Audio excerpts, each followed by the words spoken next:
Bismillahirrahmanirrahim. Assalamualaikum warahmatullahi wabarakatuh. Perkenalkan, saya Nurul Wahida, NPM 1701021172. Di sini saya dari kelompok 1 akan membaca materi yang pertama, yaitu hakikat bahasa. Di mana dalam hakikat bahasa ini saya akan membahas tentang pengertian bahasa, karakteristik bahasa, dan fungsi bahasa. Yang pertama, pengertian bahasa. Bahasa adalah alat untuk berinteraksi atau alat untuk berkomunikasi. Dalam arti alat untuk menyampaikan pikiran, pendapat, gagasan, atau perasaan. Yang kedua, karakteristik bahasa. Karakteristik bahasa yang pertama adalah bahasa adalah sebuah sistem di mana bahasa terdiri dari sejumlah unsur yang saling terkait dan tertera secara beraturan serta memiliki makna.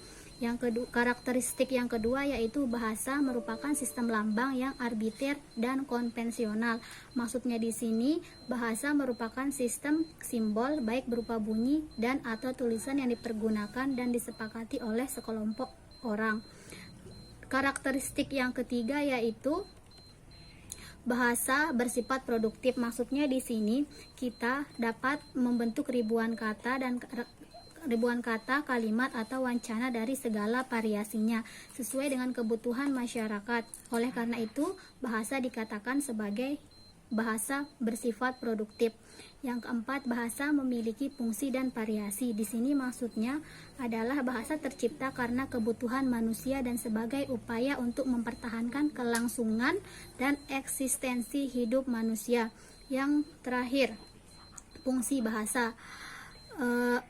Fungsi bahasa di sini menurut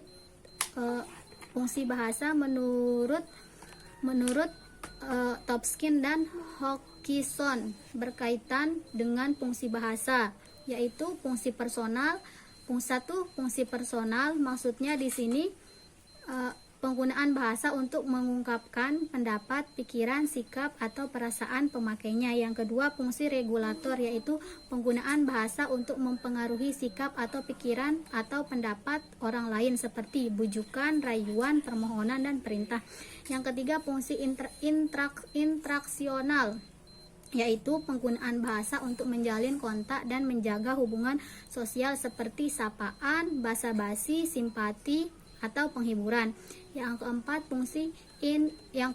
fungsi informatif, yaitu penggunaan bahasa untuk menyampaikan informasi, ilmu pengetahuan, atau budaya.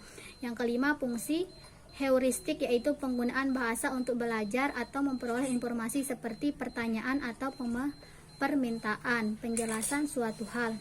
Yang keenam itu fungsi imajinatif, yaitu penggunaan bahasa untuk memenuhi dan menyalurkan rasa estesis keindahan, contohnya itu seperti nyanyian atau karya sastra. Dan yang terakhir itu fungsi instrumental, yaitu penggunaan bahasa untuk mengungkapkan keinginan atau kebutuhan pemakainya, contohnya saya ingin.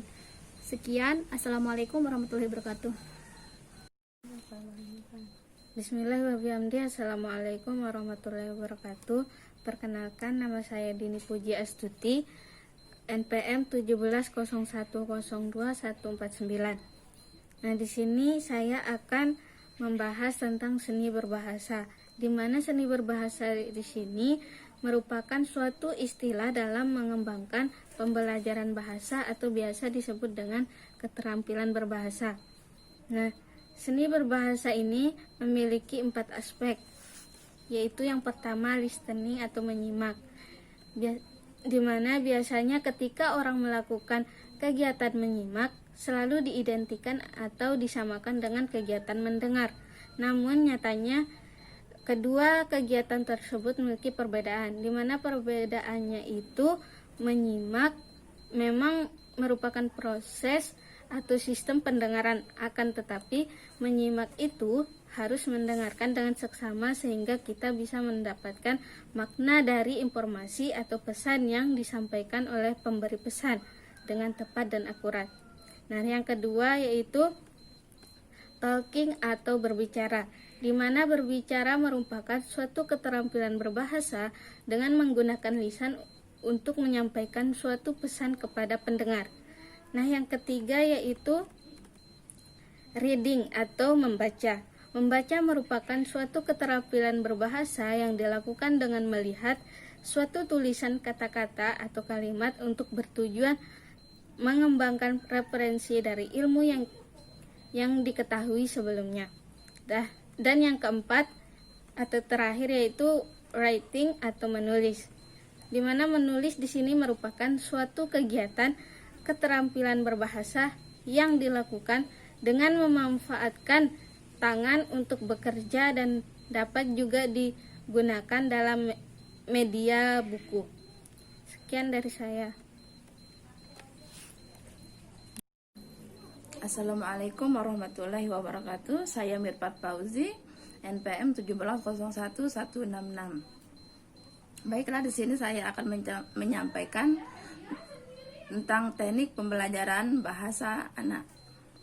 Teknik pembelajaran adalah siasat yang dilakukan oleh guru dalam kegiatan belajar mengajar untuk memperoleh hasil yang optimal. Adapun biasanya teknik-teknik yang digunakan, yang pertama adalah teknik pembelajaran menyimak, yaitu simak, ulang, ucap. Simak, tulis atau sering disebut dengan dikte. Simak, kerjakan, simak, terka, terus membuat rangkuman, menyelesaikan cerita, menemukan benda, bisi berantai, melanjutkan cerita, parafrase, dan kata kunci. Terus yang kedua adalah teknik pembelajaran berbicara. Di antaranya yaitu ulang, ucap, lihat, ucapkan, memeriksa, bertanya, pertanyaan, menggali, melanjutkan, menceritakan kembali percakapan, parafrase, reka cerita, gambar, bermain peran, wawancara, memperlihatkan, dan bercerita. Dan yang ketiga adalah teknik pembelajaran membaca. Di antaranya membaca survei, membaca kilas, membaca dangkal, membaca nyaring, membaca dalam hati, membaca kritis, meringkas, menulis berdasarkan foto, dan parafrase. Teknik pembelajaran menulis, yaitu menyalin kalimat, membuat kalimat, meniru model, menulis cerita dengan gambar berseri, menulis catatan harian, menulis berdasarkan foto, meringkas, dan parafrase. Sedangkan menurut Halliday, bahasa merupakan sistem yang kompleks untuk mengkreasikan makna anak-anak belajar bahasa melalui lingkungan sekitarnya. Bahasa dipahami dari apa yang dikatakan kepada mereka. Anak-anak berbagi ide dengan orang lain melalui bahasa. Pada usia 3 atau 4 meningkatkan sistem kompleks bahasa aslinya, memahami kalimat yang belum pernah didengar sebelumnya dan mengkreasikan kalimat yang belum pernah didengar sebelumnya. Ketika kemampuan bahasa anak meningkat, dia tidak memikirkan bagaimana cara berbicara. Pengetahuan berbahasa tersebut meningkat tanpa disadari melalui tingkatan pengembangan mental berdasarkan pengalaman belajarnya dari lingkungannya. Anak-anak mengembangkan kemampuan berkomunikasinya. Pemahaman sistem bahasa tersebut dapat diperoleh melalui yang pertama itu fonologi atau sistem bunyi dalam bahasa. Pada sistem bunyi, anak belajar mengucapkan setiap bunyi dalam bahasa, suara atau fonem. Yang kedua yaitu sintak atau sistem struktur dalam bahasa. Sistem ini merupakan sistem tata bahasa yang mengatur penggunaan kata-kata yang kombinasikan ke dalam kalimat. Yang ketiga adalah semantik. Jadi sistem arti dalam bahasa, kosakata merupakan komponen kunci dalam sistem ini. Dan yang keempat adalah pragmatik atau penggunaan bahasa dalam sistem sosial, etnik, wilayah, geografi yang disebut dengan dialek. Terima kasih. Assalamualaikum warahmatullahi wabarakatuh. Bismillahirrahmanirrahim. Assalamualaikum warahmatullahi wabarakatuh.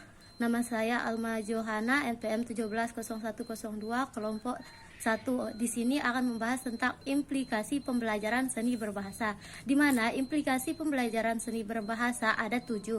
Pertama, anak-anak berbicara dengan menyerap bahasa dari lingkungannya sendiri, bukan kemampuan berbicara melalui contoh yang diajarkan. Artinya yaitu anak-anak banyak belajar berbicara dari lingkungan sekitar atau lingkungan tempat tinggalnya, bukan melalui apa yang dicontohkan.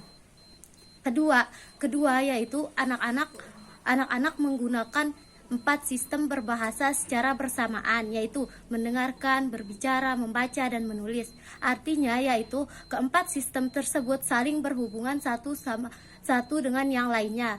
Misalnya pada saat anak mengerjakan tugas sekolah, anak pasti akan membaca tugas yang akan dikerjakan sekaligus menulis apa jawaban dari tugas tersebut.